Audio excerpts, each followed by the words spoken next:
Hello there. So in the past 3 weeks, the most news that has been trending in Africa is about Kenya.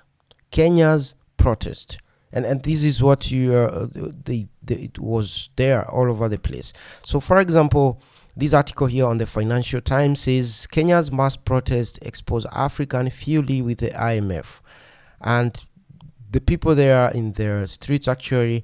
The Kenyans are conscious. They know the enemy is one, the IMF.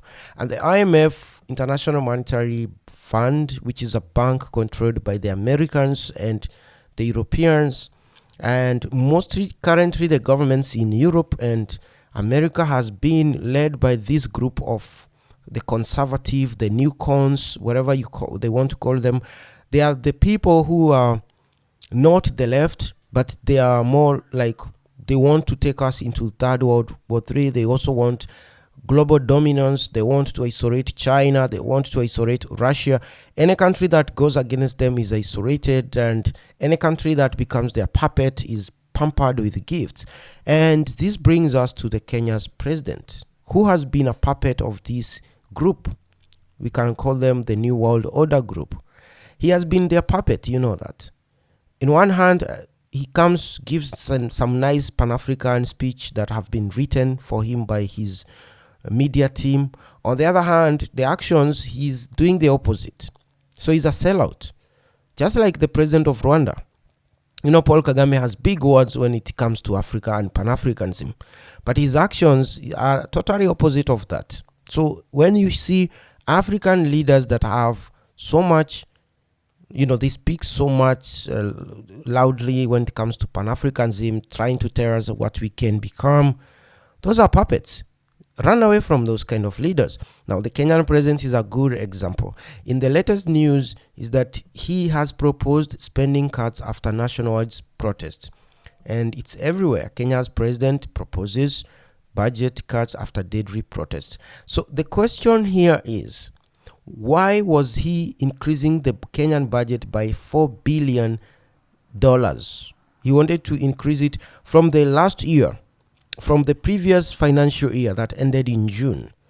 The budget they had then, he was to increase that budget with an extra $4 billion. So the previous budget was $30 billion. And he wanted a $34 billion US budget for this year, despite him not doing anything constructive in the last year. There was no new road that was constructed in Kenya. There's no new project that is ongoing in Kenya. You can't compare him with his predecessor, Uhuru Kenyatta, who was constructing the standard gauge railway, those elevated expressway roads in Nairobi and dams. And despite all that construction going on, he had a smaller budget than this current president.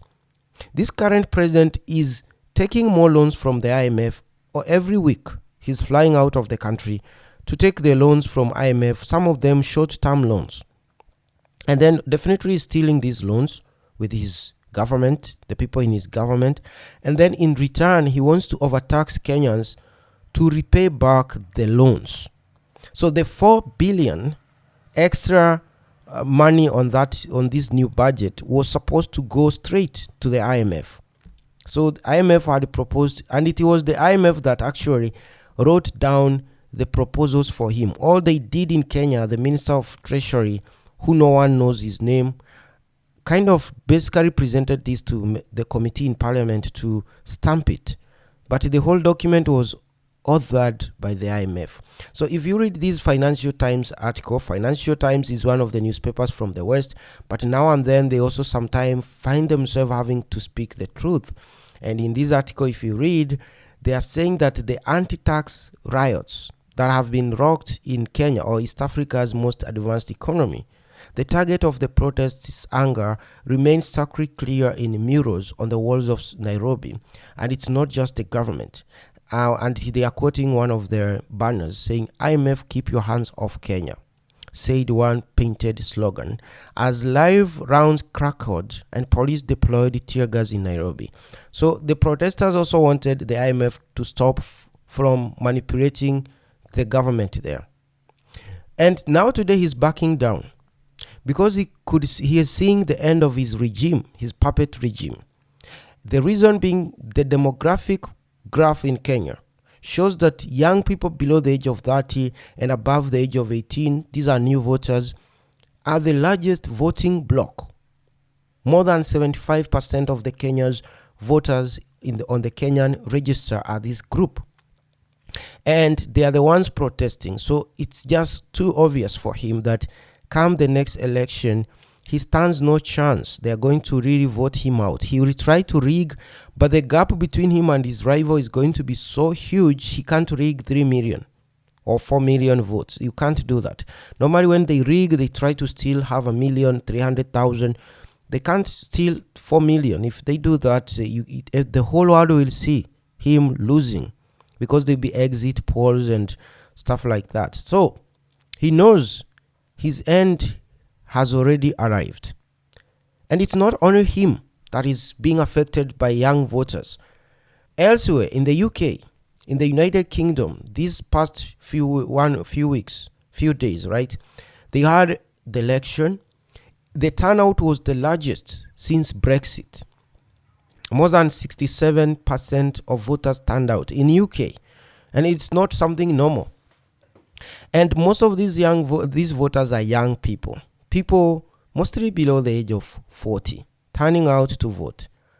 And they've voted out the current party in power, the Conservatives. And it is led by this man you can see here, Rishi Sunak. The Conservatives are also working with the IMF, they are working in the US, they are working with the NATO, they are working with the New World Order to destabilize all these countries, to create wars, to go and support Ukraine, and create wars in Russia, trying to see whether they can provoke World War III, after which they are going to kind of benefit from it. I don't know how, but that's what they are doing. Now, people in the UK do not want that, and they've voted them out. And for the first time in about 19 years, the Labour Party, which has always been the opposition party in the UK, is now a majority party. They've won close to 400 out of 629 seats in parliament. It's crazy. They've won so many seats. So, as you can see from this article, they're saying the UK Labour Party wins stunning majority rule. Stunning. It's just crazy. Because people do not want these crazy men, these people in power, these mad people. It's the same thing goes, these are the masters of William Ruto of Kenya. The world, their countries are rejecting them. So the Kenyans should also reject William Ruto come the year 2027. And then we have in France, same thing happened. The first thing they did in these countries now, because they are members of the European Union, they took election. First of all, they vote for the members who will go to the European Parliament. And then after that, they vote for their local parliament.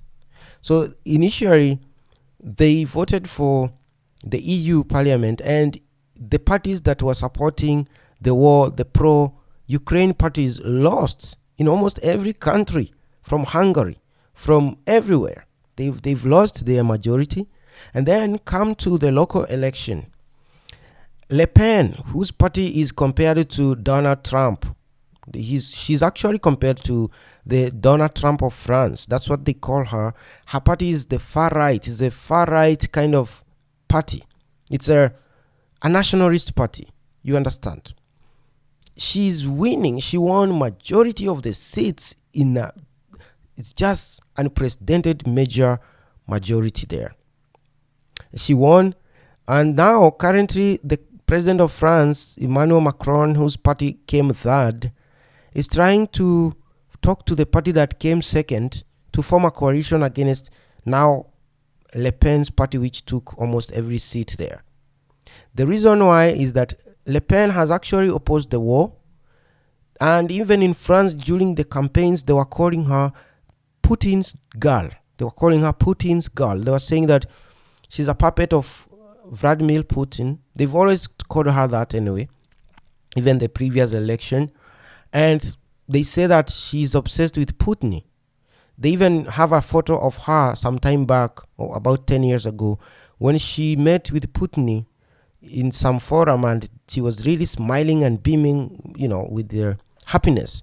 So they used that photo to try to paint her as a pro-Russian puppet, the same way they used to call Donald Trump the same. And guess what? The people in France actually loved that. They love Putin's girl. And they voted for her party overwhelmingly. It's crazy. And now in the European Union, because her party and other far-right nationalist parties have won, they are forming a coalition there. And for example, this article says, Marine Le Pen's party in talks to join Viktor Orban's group in European Parliament. So this is a group that is in the EU that wants the war to stop. They also know that the US has been the one provoking this war between Ukraine and Russia. They're also very frank that Ukraine is actually losing a lot of their young people to this senseless war. But they don't. The conservatives and the newcons and all those other parties do not want the world to know. But bottom line is that even in the US, a lot of people believe that Joe Biden doesn't stand a chance come November.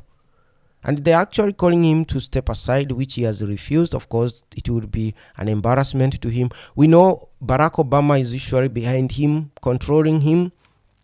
And he's actually the de facto president, while Biden is the one, ceremonial one. And Joe Biden, as long as he's breathing, believes that he can continue being the puppet Barack Obama and the other new cons and new conservatives want. They are the people who are part of the IMF group, the New World Order crazy group.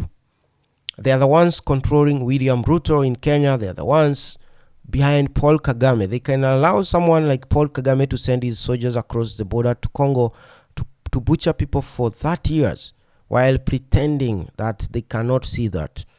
If Congo did it for one day, send some bit of their troops across the border to Rwanda, they would be all over the place threatening to invade Congo. But the opposite, because the president of Rwanda is a puppet, they don't see it that way. They are just like, he's our man. Let him do what he wants.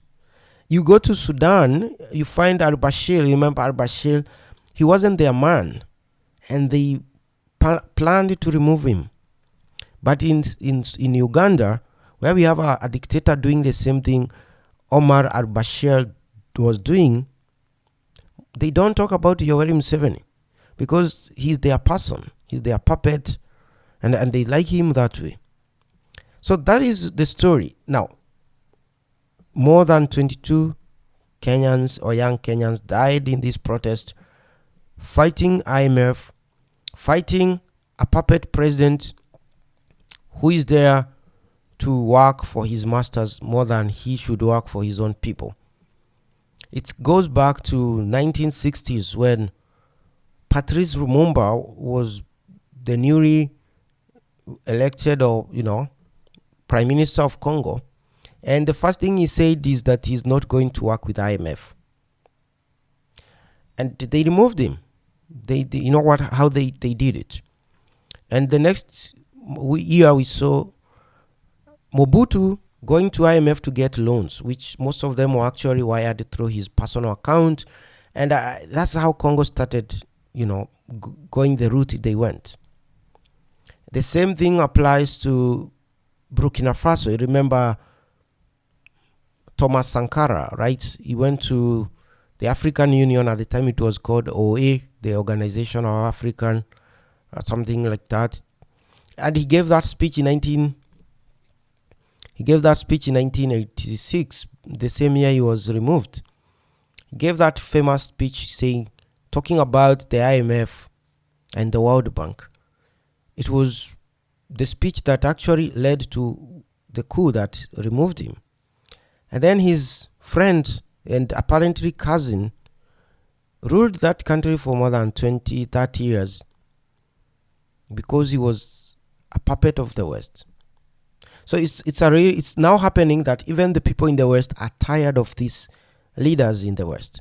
They are tired of these leaders who want to impose their own rule, the corporate rule on people. So they are voting for parties that are making sense. Party like the Labour Party that is against the war in Ukraine, that has also shown that they are against the war in Israel. They voted for Le Pen's party. She's against arming Ukraine and definitely has an issue with what Israel is doing in Palestine.